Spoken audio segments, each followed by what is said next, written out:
sinarmu menerangiku,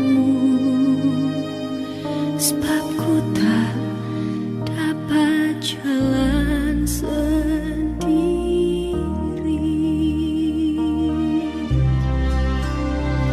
Melewati lembah duka semu, jalanku gelap dan ngeri. Tuhanku, perlu pertolonganmu,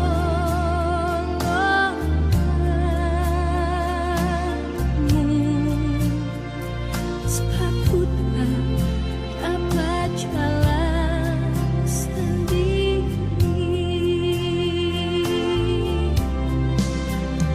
Ku tak dapat jalan sendiri.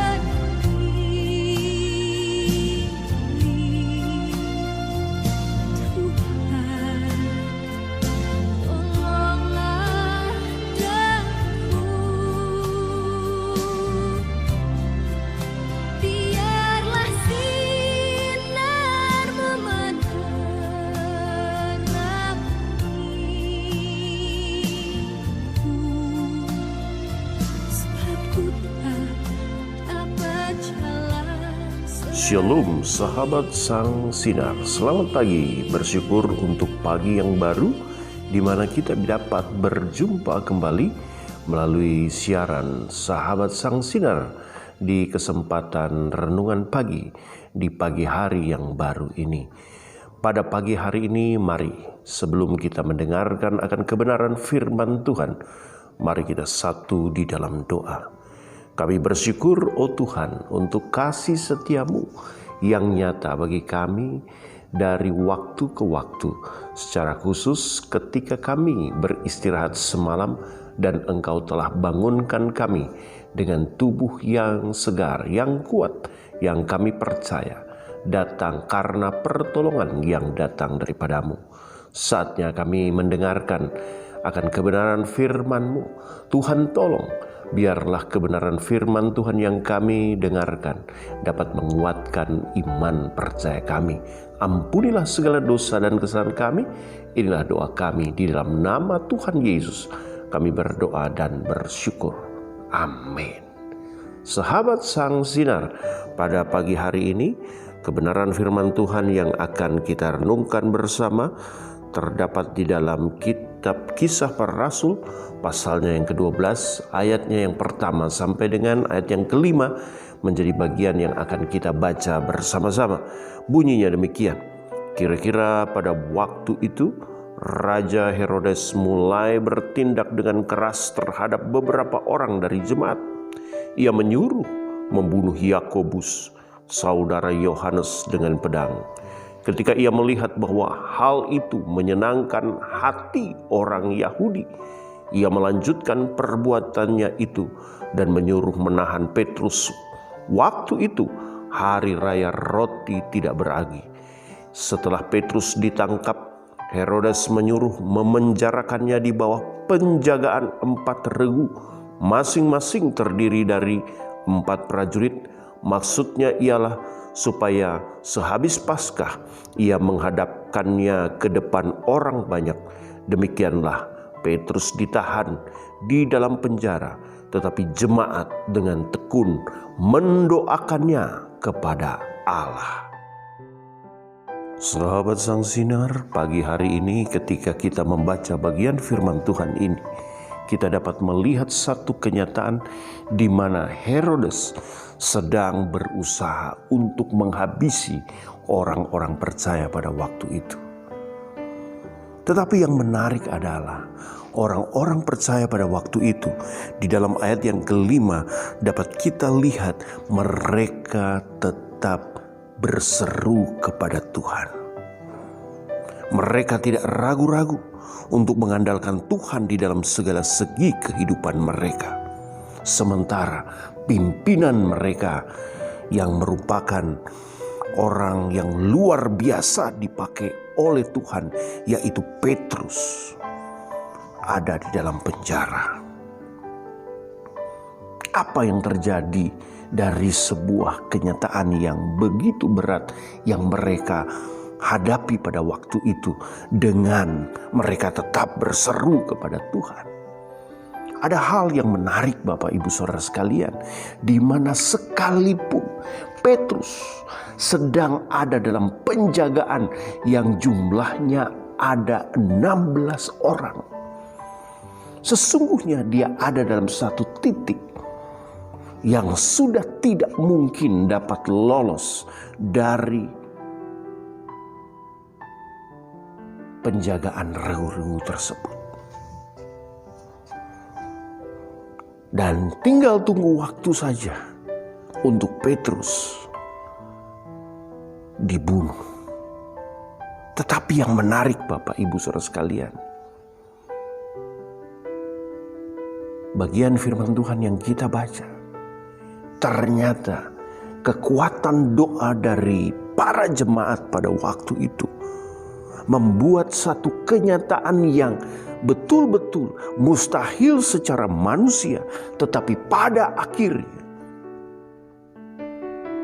mereka melihat hal yang mustahil itu tatkala mereka hadapi dengan seruan kepada Tuhan.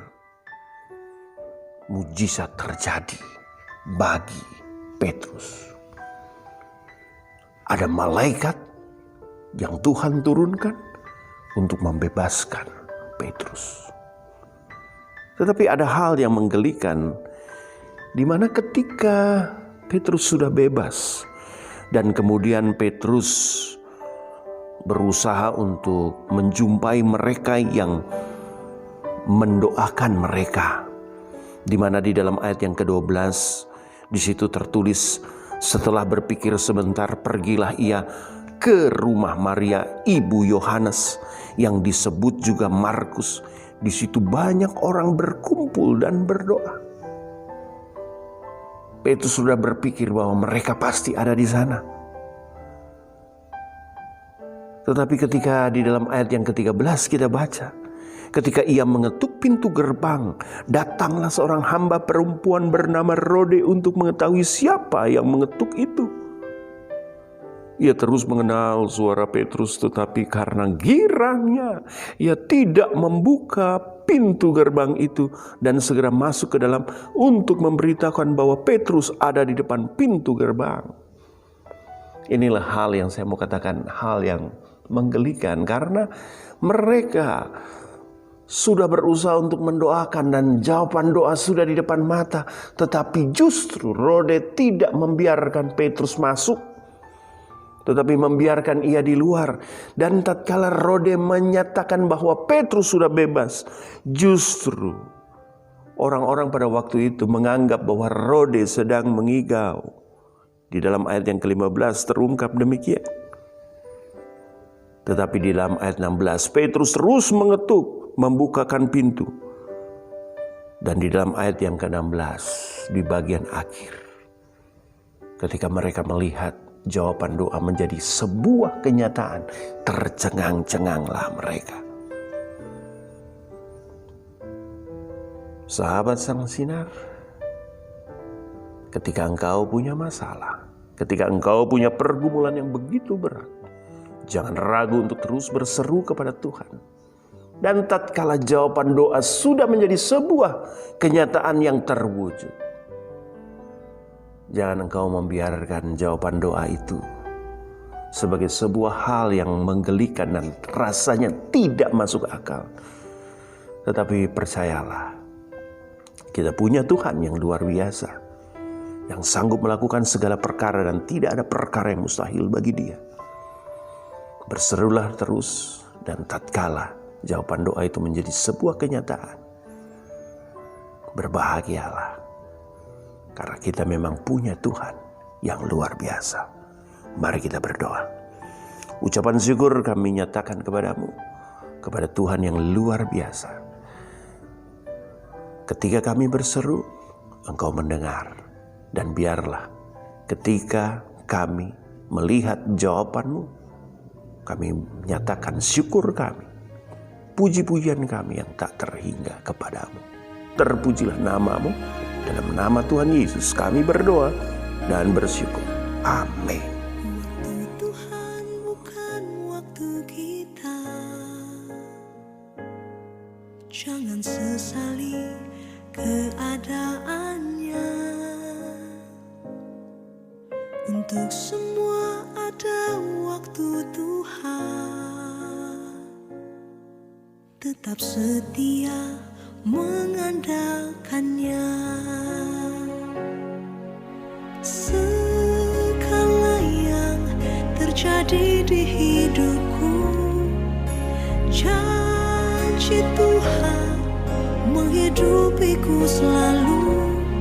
Ku yakin, percaya ada waktunya Tuhan.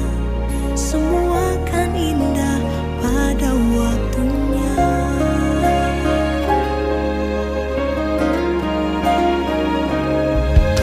Waktu Tuhan bukan waktu kita.